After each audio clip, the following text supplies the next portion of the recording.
तो कहना है।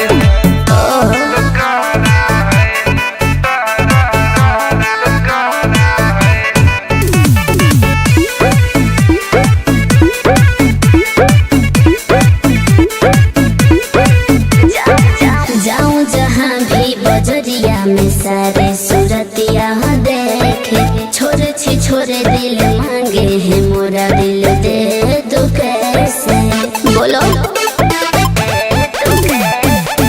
हमारा के तू बनाला बॉडीगार्ड, जवानी तो हर बनल रही। पागल हो क्या?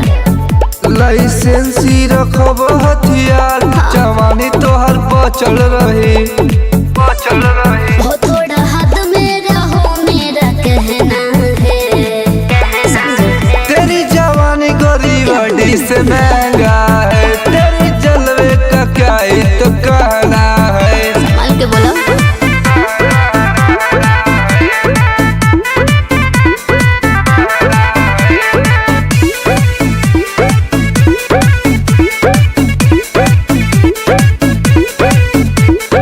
बातों में आके दिल दे दूं किसी को मेरी राशि नहीं है।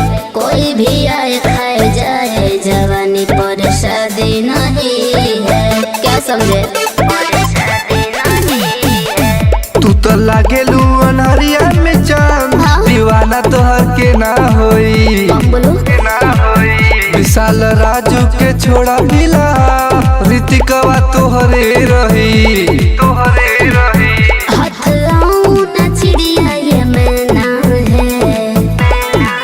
तेरी जवानी गरीबी से महंगा है, तेरी जलवे का क्या ही तो कहना है।